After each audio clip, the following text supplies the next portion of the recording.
Hello everyone.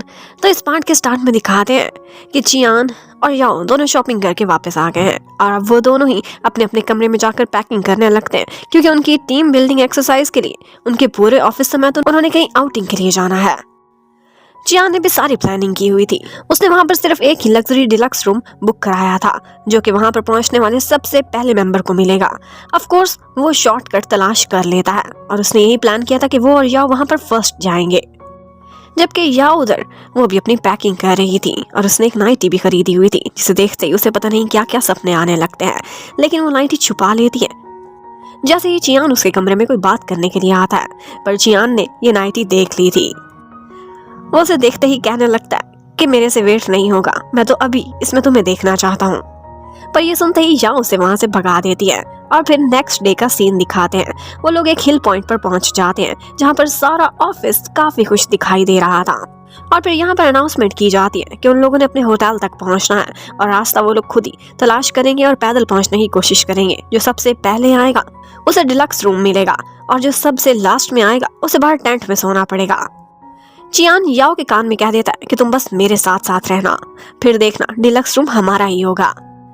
लेकिन याओ को तो उसके फ्रेंड्स छोड़ नहीं रहे थे, तो यहाँ पर चियान बहाना बनाता है, कहता है एक केस है बहुत अर्जेंट और उस पर मैंने डिस्कशन करनी है याओ के साथ, इसलिए आप लोग आगे आगे चलें। और फिर वो दोनों डिस्कशन करते हुए पीछे पीछे आ रहे थे, लेकिन बाओ तो उनके साथ साथ ही रहता है। यहाँ पर यू और टैन दोनों एक कपल थे, तो वो भी एक बहाना बनाकर बाओ को और बाकियों को आगे भेज देते हैं ताकि वो अकेले समय बिता सकें।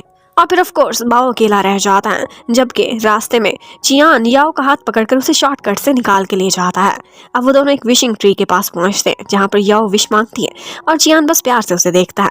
लेकिन इतने में ही वहाँ बारिश स्टार्ट हो गई थी और एक काफी रोमांटिक सीन बन जाता है जब चियान अपना कोट उतार कर उसको भगाता हुआ अपने साथ लेकर जाता है। वो लोग एक जगह शेल्टर लेते हैं। वो जगह बहुत सुंदर थी और नेचर में वो बहुत इंजॉय करते हैं। और फिर उसके बाद एक जगह पिगी बैक करके चियान को याओ को कैरी भी करना पड़ता है जब जगह मडी आ गई थी। और फिर दिखाते हैं कि जब तक वो होटल में पहुंचे थे तब तक पूरा स्टाफ पहले ही पहुंच चुका था। बारिश की वजह से उनको देरी हो गई थी। अब फाइनली अनाउंसमेंट होती है तो पता चलता है कि बाओ को वो डिलक्स रूम मिला है, जबकि चियान और याओ जो सबसे एंड पर आए हैं उन्हें टेंट में रहना पड़ेगा। ये सुनते ही चियान तो काफी खुश हो गया था। वो तो टेंट में भी खुश था जब तक याओ उसके साथ थी, लेकिन बाओ कहने लगता है कि इतने बड़े रूम में मैं अकेला क्या करूंगा, मैं अपने फ्रेंड्स को इनवाइट करना चाहता हूँ। उसे अलाउ कर दिया जाता है, लेकिन यू और टैन दोनों इनकार कर देते हैं। अब वो आता है याओ के पास और कहता है प्लीज मेरी इज्जत रख लो, नहीं तो सब मेरा मजाक उड़ाएंगे कि मेरे साथ कोई डिलक्स में भी नहीं रहना चाहता। चियान आंखें तो बहुत दिखाता है, लेकिन याओ बाओ की इज्जत रख लेती है और उसके साथ एक फ्रेंड के तौर पर रहने के लिए मान जाती है। अब वो चियान को उसके टेंट तक छोड़ने के लिए आती है। यहाँ पर वो दोनों एक दूसरे को देखते हैं, लेकिन किस होने ही वाली थी कि फिर से इंटरप्ट हो जाते हैं। यहाँ पर खाने पर सारे कोलीग्स इकट्ठे बैठे हुए थे। टैन ने अपने पास ही याओ की जगह रखी हुई थी, तो वो चियान के पास बैठ भी नहीं पाती।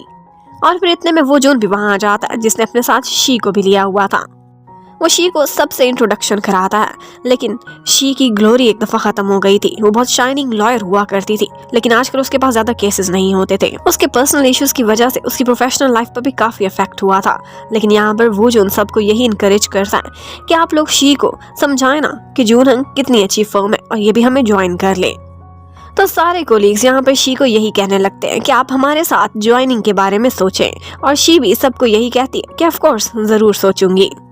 और फिर उसके बाद सभी लोग रात को आउटिंग के लिए बाहर निकल जाते हैं। यहाँ पर टैन याओ के साथ साथ थी, जिसकी वजह से वो चियान के साथ ज्यादा समय नहीं बिता सक रही थी।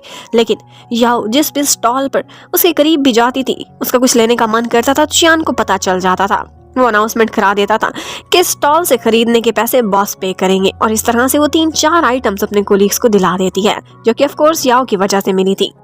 और फिर फाइनली चियान और याओ एक स्टॉल पर खड़े रहते हैं, बाकी लोग आगे गुजर जाते हैं, जिसकी वजह से उन्हें मौका मिल जाता है एक दूसरे के साथ समय बिताने का। यहाँ पर याओ हैरान थी और चियान उसे कहता है मैं तुम्हारी नजरों से ही पहचान लेता हूँ, तुम्हें क्या चीज पसंद आई है और तुम क्या लेना चाहती हो। अब उसे साइड पर लेकर जाता है, उसके साथ टाइम स्पेंड करना चाहता था कि यहाँ पर बाओ पहुंच जाता है और उनको आवाजें देने लगता है। और फिर बाओ ने इतना तंग कर दिया था कि यहाँ से याओ को निकलकर सामने जाना ही पड़ता है। और फिर बाओ उसको साथ लेकर कहीं चला जाता है जहाँ पर बाकी फ्रेंड्स भी बैठे ड्रिंक कर रहे थे। जबकि शी को दिखाते वो काफी अपसेट हो गई थी। उसे आज अपना पास्ट याद आ रहा था कि किस तरह से वो एक शाइनिंग स्टार हुआ करती थी, लेकिन अब उसे लगता है कि उसका कोई फ्यूचर नहीं है लॉ की दुनिया में। वो जो उसे समझाने लगता है और कहता है कि तुम कल भी मेरी नज़र में ऐसी एक स्टार थी जैसे आज एक ब्राइटेस्ट स्टार हो। वो जो उनकी बातें हमेशा शी को बहुत इनकरेज करती थी। जबकि उधर याओ अपने फ्रेंड्स के साथ बैठकर ट्रूथ एंड डेयर खेल रही थी और वहाँ पे बहुत सारे सवाल कुछ ऐसे थे जिनका वो आंसर नहीं करना चाहती थी, तो बदले में उसे ड्रिंक करना पड़ती है। और यहाँ पर फाइनली वो ड्रंक हो चुकी थी। वो वॉशरूम यूज करने के लिए वहां से उठती है और फिर उसके बाद वो रास्ता ही भूल जाती है। और फिर उसके बाद वो कहीं बाहर ही पहुंच गई थी। यहाँ पर उसे चियान की कॉल आती है और उसे पता चल जाता है कि ये तो ड्रंक हो चुकी है। वो तुरंत ही बाओ को कॉल करता है तो पता चलता है कि याओ वहां से उठ गई है और पता नहीं कहाँ चली गई है। अब बॉस इतना परेशान था तो वो लोग भी निकलते हैं और याओ को तलाश करने लगते हैं। वहाँ पास ही एक जगह पर वो फूलों के बीच बैठी हुई थी और जैसे ही चियान वहाँ पहुंचता है वो चियान को हक कर लेती है। बाकी कोलीग्स भी उसी समय वहां पहुंचे थे और वो ड्रंक भी थे।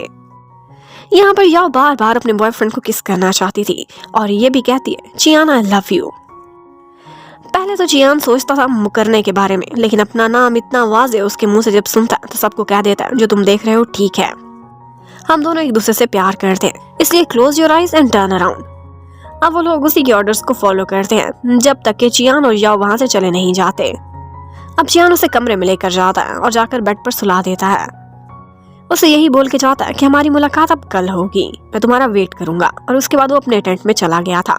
वो सोने की तैयारी कर ही रहा था कि यहाँ पर उसका टेंट खोलकर या उसके पास पहुंच जाती है और उसे कहती है कि मुझे तुमसे किस चाहिए। और इसके बाद वो दोनों एक किस करते हैं और फिर किस करते करते यहाँ पर याओ को नींद आ जाती है। वो वहीं पर ही सो गई थी। चियान तो इस बात पर बहुत खुश था कि उसकी गर्लफ्रेंड उसी के साथ उसी के टेंट में रह रही है। अब नेक्स्ट मॉर्निंग जब याओ उठती है तो हैरान रह गई थी कि मैं इस टेंट में कैसे पहुंची। चियान उसके लिए फ्लावर्स भी लेकर आया था। याओ काफी डरी भी हुई थी। वो उससे पूछती है कि कल क्या हुआ था, लेकिन वो उससे ज्यादा टीज नहीं करता और फिर कहने लगता है कि तुम तो पता नहीं क्या क्या सोचती हो, लेकिन तुम्हारी इमेजिनेशन में ही हुआ होगा, असल में हमारे बीच कुछ भी नहीं हुआ, बस तुमने मेरे पर इतना जुल्म जरूर किया कि मेरा क्विल्ट छीनती रही थी। उसके बाद वो उसे उसके रूम तक छोड़ कर आता है और यहाँ पर बाओ दोबारा से उनको देख लेता है, लेकिन अपना फेस दूसरी तरफ कर लेता है और कहता है मुझे कुछ नहीं दिखा। और फिर इतने में पीछे से वूजुन आ रहा था। बाओ को फिक्र होने लगती है कि वूजुन को कहीं मेरे बॉस चियान के राज का ना पता चल जाए। वो तुरंत ही वहां पहुंच जाता है और कहता है कि बॉस को तो यहाँ पर मैंने बुलाया था क्योंकि हमने कुछ डिस्कशन करनी थी आपस में। और बहाना ये बना देता है कि शी को बॉस अपने पास हायर करना चाहते हैं और इसी बारे में मुझसे मशवरा ले रहे थे। और बस वो जो इस बात पर बाओ को पकड़ता हुआ अपने साथ लेकर चला जाता है कि यहीं पर ये पार्ट खत्म होता है। Thank you for watching, bye bye.